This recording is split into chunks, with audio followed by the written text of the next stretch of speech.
इस रात वृंदावन में कुछ ऐसा हुआ जिसे सुनकर आज भी यमुना की लहरें थरथरा उठती हैं। कहते हैं उस रात मंदिर के दीपक बिना हवा के ही बुझ गए थे और निधिवन के पेड़ों ने पहली बार किसी अनदेखे डर से कांपना शुरू कर दिया था। वो रात जब श्री कृष्ण ने आखिरी बार राधा रानी को देखा था और राधा ने कुछ ऐसा कहा जिसे सुनकर स्वयं मुरलीधर की बांसुरी सदा के लिए मौन हो गई। चांद आधा था, जैसे किसी ने उसके उजाले को चुरा लिया हो। आकाश में एक अजीब सन्नाटा पसरा था और दूर कहीं से आती हुई शंख की ध्वनि भी जैसे अधूरी लग रही थी।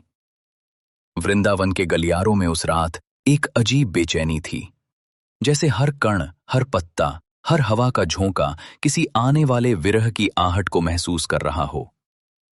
मंदिर की घंटियां बिना किसी स्पर्श के धीरे धीरे हिल रही थीं और उनके बीच एक ऐसी खामोशी थी जो कानों को नहीं, आत्मा को चीर रही थी। और तभी यमुना किनारे उस प्राचीन कदम्ब के वृक्ष के नीचे एक आकृति खड़ी थी, सफेद वस्त्रों में लिपटी, आंखों में अनंत प्रतीक्षा का समंदर लिए। वो थीं राधा, जिनकी सांसों में भी कृष्ण का नाम बसा था, लेकिन उस रात उनकी सांसें भी भारी थीं, जैसे हर श्वास एक प्रश्न बन गई हो। क्यों? हवा ने उनके घुंघराले बालों को छुआ, लेकिन आज उसमें वो मधुरता नहीं थी। आज उसमें एक ठंडक थी, एक खालीपन, जैसे कोई प्रिय बहुत दूर जा चुका हो। राधा की आंखें उस पगडंडी पर टिकी थीं, जहां से कभी कृष्ण बांसुरी बजाते हुए आया करते थे। वही बांसुरी जिसकी धुन पर पूरा वृंदावन थम जाया करता था। लेकिन आज उस रास्ते पर सन्नाटा था और फिर अचानक दूर से कदमों की आहट आई, धीमी लेकिन गूंजती हुई, जैसे हर कदम के साथ धरती खुद कांप रही हो। राधा का दिल तेजी से धड़कने लगा, उनकी आंखों में चमक आई और फिर अंधेरे को चीरते हुए एक परिचित आकृति सामने आई। पीतांबर धारण किए, मुकुट में मोर पंख सजे हुए, लेकिन आज उस मुस्कान में वो शरारत नहीं थी, वो चंचलता नहीं थी। आज कृष्ण की आंखों में एक गहरी थकान थी, एक ऐसा दर्द जिसे शब्दों में नहीं बांधा जा सकता। राधा ने एक कदम आगे बढ़ाया, लेकिन उनके पांव जैसे जमीन में जड़ हो गए। कृष्ण भी रुक गए। दोनों के बीच कुछ ही दूरी थी, लेकिन वो दूरी आज ब्रह्मांड जितनी विशाल लग रही थी। हवा रुक गई, पत्ते स्थिर हो गए, जैसे समय खुद इस पल को देखने के लिए थम गया हो। और फिर बहुत देर तक दोनों कुछ नहीं बोले, सिर्फ आंखें जो वर्षों की कथा कह रही थीं। और तभी राधा की आंखों से एक आंसू गिरा, धीरे धीरे, जैसे किसी ने आकाश से एक तारा तोड़ दिया हो। और उस एक आंसू के गिरते ही जैसे पूरा वातावरण रो उठा। यमुना की लहरें तेज हो गईं, हवा में सिसकियां घुल गईं और कृष्ण, जिन्होंने कभी किसी के सामने अपने भाव प्रकट नहीं किए, उनकी आंखें भी भर आईं। लेकिन जो आगे हुआ किसी ने कल्पना भी नहीं की थी। राधा ने धीरे से अपने कांपते हुए हाथों को आगे बढ़ाया, लेकिन छुआ नहीं, जैसे उन्हें डर हो कि ये स्पर्श अंतिम होगा। उनकी आवाज, जो हमेशा मधुर हुआ करती थी, आज धीमी और भारी थी। कान्हा। सिर्फ एक शब्द, लेकिन उसमें हजारों जन्मों का प्रेम और उतना ही गहरा विरह छुपा था। कृष्ण ने आंखें बंद कर लीं, जैसे उस एक शब्द ने उनके भीतर तूफान खड़ा कर दिया हो। और फिर बहुत धीमे स्वर में बोले, राधे। वो नाम जो कृष्ण के लिए सिर्फ एक संबोधन नहीं, उनकी आत्मा था। लेकिन आज उस नाम में भी एक विदाई की छाया थी। चारों ओर एक अजीब कंपन था, जैसे पूरा वृंदावन इस संवाद को सुन रहा हो। हर वृक्ष, हर नदी, हर कण। और तभी अचानक मंदिर के भीतर से एक जोरदार घंटी की आवाज आई, बिना किसी के छुए, और उसके साथ ही आकाश में काले बादल छा गए, बिजली चमकी और एक तेज हवा चली। लेकिन उस तूफान के बीच भी राधा और कृष्ण स्थिर खड़े थे, जैसे उनके बीच का संवाद समय और प्रकृति से परे हो। राधा ने धीरे से सिर उठाया। उनकी आंखों में अब आंसू नहीं थे। वहां एक अजीब शांति थी, जैसे उन्होंने कोई निर्णय ले लिया हो। लेकिन वो क्या था, ये कोई नहीं जानता था। और फिर उन्होंने अपने होंठ खोले और जो शब्द निकले, उन्होंने सृष्टि के नियम बदल दिए। लेकिन उस रात एक रहस्य खुलने वाला था, जो आज तक किसी ने पूरी तरह नहीं समझा। और उसी रहस्य की शुरुआत अब होने वाली थी। राधा के होंठ कांप रहे थे, लेकिन उनकी आंखों में अब आंसू नहीं थे। वहां एक ऐसी स्थिरता थी जो केवल तब आती है जब हृदय अपने सबसे बड़े दर्द को स्वीकार कर लेता है। हवा अब भी तेज थी, बादल गरज रहे थे, लेकिन उस क्षण जैसे पूरी प्रकृति उनके शब्दों की प्रतीक्षा कर रही थी। और फिर राधा ने धीरे से कहा, कान्हा, क्या इस बार भी तुम चले जाओगे, बिना मुझे अपने साथ लिए? उनकी आवाज में शिकायत नहीं थी, बस एक गहरा प्रश्न था। एक ऐसा प्रश्न जो केवल एक प्रेमिका नहीं, एक आत्मा अपनी दूसरी आत्मा से पूछती है। कृष्ण ने सिर झुका लिया। उनके हाथों में बंधी बांसुरी धीरे धीरे ढीली पड़ने लगी, जैसे वो भी इस प्रश्न का उत्तर देने से डर रही हो। कुछ क्षणों तक सन्नाटा रहा। फिर कृष्ण ने बहुत धीमे स्वर में कहा, राधे, इस बार जाना ही होगा। ये संसार, ये धर्म, ये कर्तव्य सब मुझे पुकार रहे हैं। उनकी आवाज में मजबूरी थी, लेकिन साथ ही एक गहरा दर्द भी, जैसे हर शब्द उनके हृदय को चीर रहा हो। राधा ने हल्की सी मुस्कान दी, लेकिन वो मुस्कान वैसी नहीं थी जैसी कभी हुआ करती थी। उसमें एक अंत छुपा था। कर्तव्य, उन्होंने धीरे से दोहराया। तो क्या प्रेम कर्तव्य से छोटा हो गया, कान्हा? ये सवाल जैसे सीधे कृष्ण के हृदय पर लगा। उन्होंने तुरंत सिर उठाया। उनकी आंखों में एक तूफान था। नहीं राधे, प्रेम सबसे बड़ा है, तुम सबसे बड़ी हो। उनके शब्द तेज थे, जैसे वो खुद को समझाने की कोशिश कर रहे हों। लेकिन राधा ने सिर हिला दिया। अगर ऐसा होता तो आज ये रात इतनी भारी नहीं होती। उनके शब्दों के साथ ही एक ठंडी हवा चली, जैसे वृंदावन ने भी उनकी बात को स्वीकार कर लिया हो। यमुना की लहरें अब शांत नहीं थीं। वे किनारों से टकराकर जैसे रो रही थीं। और तभी अचानक दूर मंदिर से आती हुई मंत्रों की ध्वनि तेज हो गई, जैसे कोई अदृश्य शक्ति इस संवाद को सुन रही हो और शायद उसे रोकना चाहती हो। लेकिन राधा अब रुकने वाली नहीं थी। उन्होंने एक कदम आगे बढ़ाया। अब उनके और कृष्ण के बीच की दूरी लगभग समाप्त हो चुकी थी।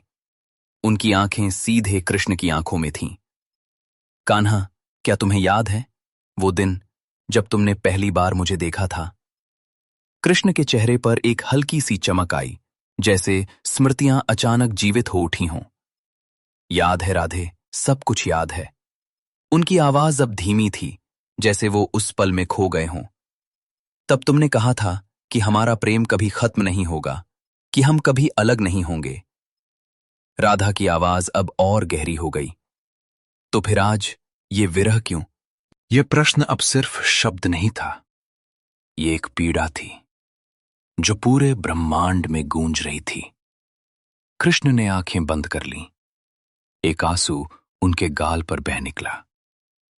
शायद यह पहली बार था जब द्वारकाधीश रो रहे थे, लेकिन किसी ने उन्हें रोते हुए नहीं देखा, सिवाय उस रात के, उस कदम्ब वृक्ष के नीचे, जहां प्रेम और धर्म आमने सामने खड़े थे। और फिर कृष्ण ने धीरे से कहा, राधे, ये विरह ही तो हमारे प्रेम की पहचान बनेगा। अगर हम साथ रहेंगे तो ये प्रेम केवल एक कहानी बन जाएगा, लेकिन अगर हम अलग होंगे तो ये प्रेम एक अनंत सत्य बन जाएगा। उनके शब्दों में दर्शन था, लेकिन उस दर्शन के पीछे एक टूटता हुआ हृदय भी था। राधा ने ध्यान से सुना, फिर धीरे से मुस्कुरा दी, लेकिन इस बार उनकी मुस्कान में एक रहस्य था। तो तुम चाहते हो कि हमारा प्रेम एक कथा बन जाए? उन्होंने पूछा। कृष्ण ने कुछ नहीं कहा, क्योंकि शायद उनके पास कोई उत्तर नहीं था। और तभी अचानक आकाश में एक तेज बिजली चमकी और उसके साथ ही एक जोरदार गर्जना हुई, जैसे स्वयं देवता इस संवाद के साक्षी बन गए हों। वृंदावन के पेड़ झुकने लगे, हवा और तेज हो गई और मंदिर के दरवाजे अपने आप बंद हो गए। पूरा वातावरण अब एक अजीब ऊर्जा से भर गया था और उसी क्षण राधा ने अपने दोनों हाथ आगे बढ़ाए और पहली बार उन्होंने कृष्ण के हाथों को थाम लिया। उनका स्पर्श ठंडा था, लेकिन उसमें एक आग थी, एक ऐसी आग जो केवल विरह में जलती है। कृष्ण ने आंखें खोली और जैसे ही उन्होंने राधा का स्पर्श महसूस किया, उनकी सांसें तेज हो गईं, जैसे उनके भीतर कुछ टूट रहा हो। राधे, उन्होंने धीरे से कहा, लेकिन राधा ने उन्हें रोक दिया। नहीं कान्हा, आज मुझे बोलने दो। उनकी आवाज अब दृढ़ थी, जैसे वो किसी अंतिम निर्णय की ओर बढ़ रही हों। और फिर उन्होंने जो कहा वो केवल शब्द नहीं थे, वो एक सत्य था, एक ऐसा सत्य जिसने प्रेम की परिभाषा बदल दी। कान्हा, अगर तुम जा रहे हो तो जाओ। ये सुनकर कृष्ण के चेहरे पर एक झटका सा आया, लेकिन राधा रुकी नहीं। लेकिन याद रखना, आज के बाद तुम जहां भी जाओगे, जिस किसी को भी प्रेम करोगे, उसमें मैं रहूंगी। उनकी आंखें अब चमक रही थीं, जैसे उनमें एक दिव्य प्रकाश भर गया हो। तुम्हारी हर सांस में, हर धड़कन में, हर मुस्कान में मैं रहूंगी। हवा अचानक शांत हो गई, जैसे पूरा ब्रह्मांड उनके शब्दों को सुनने के लिए ठहर गया हो। तुम मुझसे दूर नहीं जा रहे, तुम बस अपने ही एक हिस्से को साथ ले जा रहे हो। उनके शब्द अब एक मंत्र की तरह गूंज रहे थे, और तभी कुछ ऐसा हुआ जिसे देखकर स्वयं कृष्ण भी स्तब्ध रह गए। राधा का शरीर धीरे धीरे प्रकाश में बदलने लगा, उनका स्वरूप जैसे धुंध में घुलने लगा हो। लेकिन उनके चेहरे पर अब कोई दर्द नहीं था, सिर्फ एक शांति थी, एक दिव्यता। कान्हा, प्रेम कभी खत्म नहीं होता, वो बस रूप बदलता है। उनके अंतिम शब्द हवा में गूंजे और उसी क्षण एक तेज प्रकाश फैला और राधा वहां नहीं थी। सिर्फ उनकी खुशबू थी, उनकी उपस्थिति थी, और कृष्ण वहीं खड़े थे, हाथ आगे बढ़ाए, जैसे कुछ पकड़ने की कोशिश कर रहे हों, लेकिन उनके हाथ खाली थे। और तभी उनकी बांसुरी उनके हाथों से गिरकर जमीन पर टूट गई। एक हल्की सी आवाज हुई, लेकिन वो आवाज पूरे वृंदावन में गूंज गई, और उसके बाद ऐसा सन्नाटा छा गया जैसा पहले कभी नहीं हुआ था। मगर मंदिर के भीतर जो हो रहा था, वो इस सब से भी अधिक रहस्यमय था, क्योंकि उस रात केवल राधा ही नहीं, कुछ और भी सदा के लिए बदल गया था। मंदिर के भीतर उस समय जो हो रहा था, उसे देखने की शक्ति शायद स्वयं देवताओं में भी नहीं थी। जैसे ही राधा का स्वरूप प्रकाश में विलीन हुआ, उसी क्षण गर्भगृह के भीतर स्थापित श्री कृष्ण की मूर्ति की आंखों से एक आंसू टपका। धीरे, बिल्कुल वैसे ही जैसे अभी अभी बाहर खड़े कृष्ण की आंखों से गिरा था। दीपक जो बुझ चुके थे, अचानक अपने आप प्रज्वलित हो उठे, लेकिन उनकी लौ स्थिर नहीं थी, वो कांप रही थी, जैसे किसी अदृश्य वेदना से भरी हो। घंटियां अपने आप बजने लगीं, लेकिन उनमें कोई उत्सव नहीं था। वो ध्वनि शोक की थी, एक ऐसा शोक जो केवल विरह में जन्म लेता है। और तभी पुजारी, जो उस समय मंदिर के कोने में ध्यान में बैठे थे, अचानक कांपते हुए उठे। उनकी आंखें भय और विस्मय से फैली हुई थीं। उन्होंने गर्भगृह की ओर देखा, और जो उन्होंने देखा, उसके बाद उनकी आवाज हमेशा के लिए बदल गई। उन्होंने देखा कि श्रीकृष्ण की मूर्ति के होठों पर वही अधूरी मुस्कान थी, लेकिन आंखों में एक गहरी नमी, जैसे पत्थर भी उस रात जीवित हो उठा हो। पुजारी के हाथ कांपने लगे। उन्होंने तुरंत मंदिर के द्वार खोलने की कोशिश की, लेकिन दरवाजे जाम हो चुके थे, जैसे कोई अदृश्य शक्ति उन्हें रोक रही हो। और बाहर कदम्ब के नीचे खड़े कृष्ण अब भी वहीं थे, स्थिर, निःशब्द। उनकी आंखें उस स्थान पर टिकी थीं जहां कुछ क्षण पहले राधा थीं। हवा अब बिल्कुल शांत हो चुकी थी, बादल छटने लगे थे और चांद धीरे धीरे अपनी पूरी रोशनी बिखेर रहा था। लेकिन उस रोशनी में भी एक अजीब सी ठंडक थी, जैसे उसमें कोई गर्माहट ही ना बची हो। कृष्ण ने धीरे से अपने हाथ नीचे किए। उनकी उंगलियां कांप रही थीं। उन्होंने एक कदम आगे बढ़ाया, फिर रुक गए, जैसे उनके पांव अब आगे बढ़ने से इनकार कर रहे हों। उनकी दृष्टि जमीन पर पड़ी टूटी हुई बांसुरी पर गई। वो बांसुरी जिसने कभी वृंदावन को जीवित रखा था, आज चुप थी, टूटी हुई, जैसे उसका भी हृदय बिखर गया हो। कृष्ण झुके। उन्होंने बांसुरी के टुकड़ों को उठाया। उनकी उंगलियां उन टुकड़ों को सहला रही थीं, जैसे वो किसी प्रिय के टूटे हुए सपनों को जोड़ने की कोशिश कर रहे हों। और तभी उनकी आंखों से एक और आंसू गिरा, सीधे उस बांसुरी पर।